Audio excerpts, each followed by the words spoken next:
Y'all, my watermelons are growing and I'm so excited! Hey y'all, I'm Joe. If you're new to the channel, welcome and thanks for watching. Today I'm going to be sharing my watermelon journey with you. I live in zone 8A, so if you're in the same zone, let's do this. If you don't know what zone you live in, just type in the search engine, what zone do I live in, and it'll tell you. A butterfly!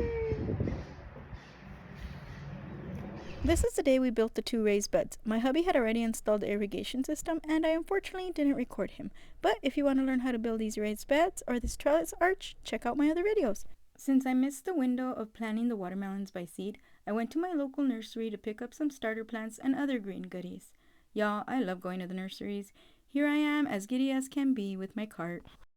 We got these 4-port manifolds at the big box store. You simply twist it on that pipe end, but just make sure you don't get any debris into the pipes when you open and close.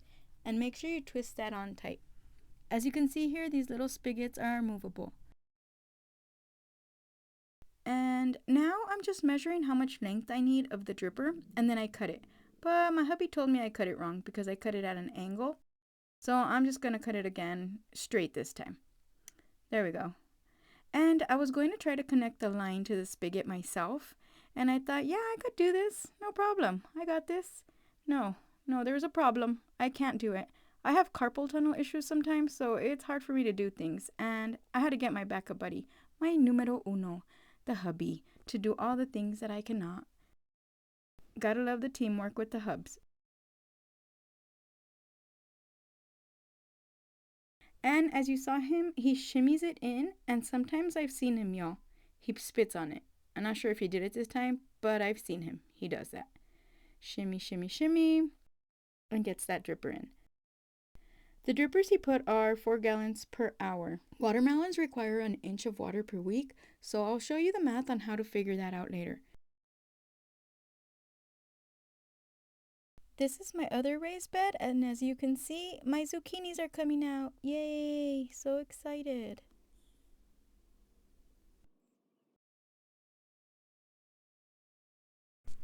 And we have water, folks. Yay! Now we could get some even watering in here.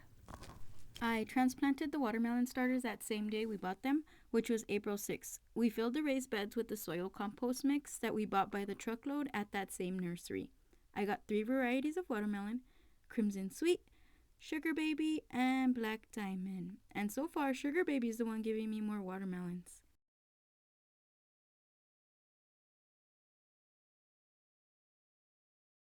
As you saw, I started transplanting the watermelon starters on the edge, but then I changed my mind and I moved them to the center so they could be closer to the arch trellis we'll put later.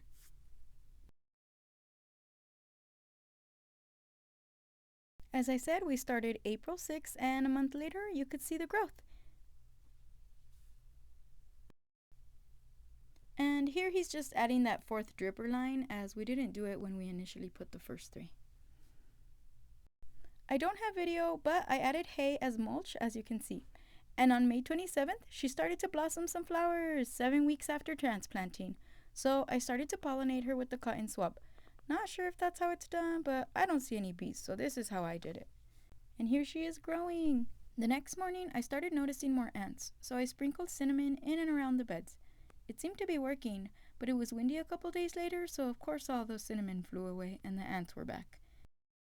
I was going to sprinkle diatomaceous, I think that's what it's called, diatomaceous earth, but I really try to avoid all chemicals if possible. You can kind of see the ant here, and it won't pass the threshold of the cinnamon, so it might keep them away if you keep at it. I wonder if I make some kind of cinnamon paste, if that would work better. I'll let you know if I do it. It's a couple days later and I'm still not seeing any bees, so I'm going to continue to hand pollinate when I see new flowers.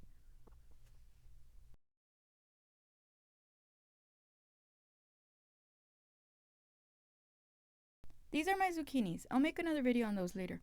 I thought they were vines that would climb, but turns out I was wrong. And on May 30th, 8 weeks after transplant, I have baby watermelons. Yay! Y'all, this made me so happy. It's the little things, you know?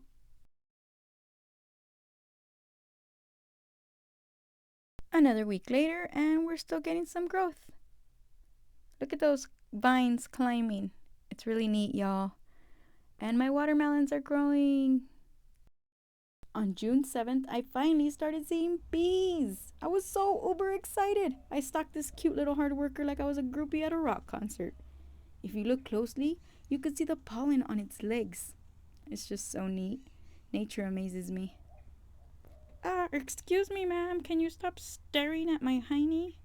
Eek! Sorry, little cutie.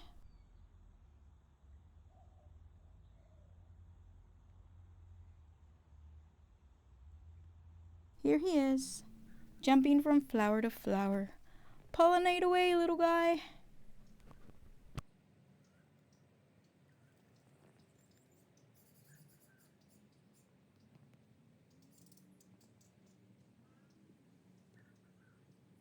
All right. That's enough with my very long segment on staring at this bee. And on to bad news. Dun dun dun. So this is what a cucumber beetle looks like. I saw it one morning and I thought to myself, oh, how cute. But I looked it up and turns out he could destroy my whole harvest. So I started going out 3 times a day searching for them and manually executing them between 2 rocks. I saw and killed about 5 in a span of a couple days. Then I didn't see them anymore. But I still went to the store to get some marigolds because not only do they attract bees, they also repel aphids and other pests like cucumber beetles. Smush! Sorry, little guy. You have to die. Hey, so I had originally planted marigold seeds here because I read that they were good companion plants for the watermelons. But I don't know, they didn't grow. So since I have that beetle problem, let's see if the marigolds help with that. I don't know. So anyway, I went to the nursery and got these. And I was thinking of putting them in here, but I think I'm just gonna put them behind me in this little corner since I have sunflowers over here. And we'll see if it helps the beetle problem a bit. I think they're gonna ruin my harvest. Wow. And in case you're wondering if they survived here, they did. Except for one, the one in the front. I went out of town for a couple of days and I didn't water and it died. Wah. Other than that, the other 2 are still thriving.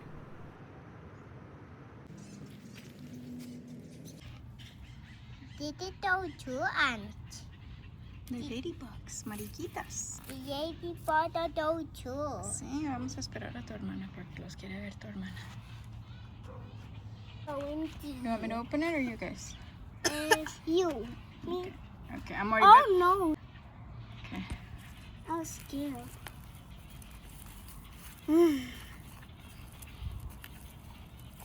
Hold this. Record it for me like that. There's lots of ladybugs on there. Hey. Ladybugs.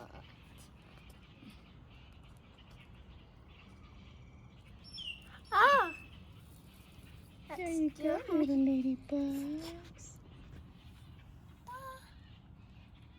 I'm gonna put these over here with the aphids. I also added some ladybugs to the bolted dill I have by my apple tree. It's filled with aphids. And did you know ladybugs can eat about 50 aphids in a day and around 5,000 over their lifespan? I figured since these cuties were enclosed in a box, they were probably starving. I think they enjoyed the buffet. This dill already had a lot of ladybugs on it naturally, but we had a hailstorm a couple days prior to this, and they all disappeared. I was so sad.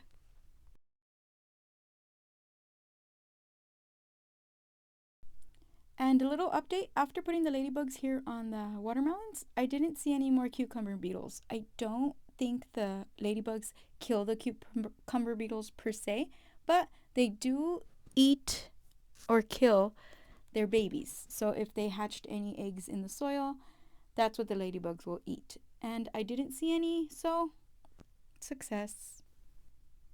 I put these ladybugs in the evening. You always want to put them in the evening, and here this is in the morning. They're still there hanging around. And here's an update on the watermelons. They're still growing. They're so beautiful, but bad news. Remember I told you we had that hailstorm and we got a lot of water. So I think because of the excess water the watermelons got, those 2 that I just showed you kind of exploded. Okay, they didn't explode, but they split. Wah. And another bug update. I'm hoping this is a tachinid fly because they also attack the larvae of beetles. This fly, while annoying at picnics, is actually your friend and a natural born killer, and a very beneficial insect for our gardens. And the way they help is by landing on, say, a cucumber beetle and hatching its eggs on its back. And when the eggs hatch, tiny little larva burrows down into the beetle and starts eating it from within. Pretty brutal, right? And finally, the last of all my bugs that I'm finding on my watermelons is this milkweed bug. But I looked it up and seems like he's not very harmful to my watermelon, so I'm just gonna let him live for now, because I'm in a good mood and he's kind of cute. And that's my watermelon journey, folks. Today is June 20th. I took a picture of what it looks like right now, and I promised you the math on the dripper system. So if you want to push pause here at the end, you could figure that out.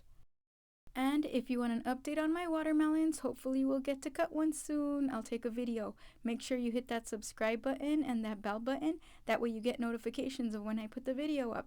Thanks for watching Garden Dreams and DIY Schemes. See you later. Oh, and leave a comment if you have any tips for me on how to grow my watermelons better.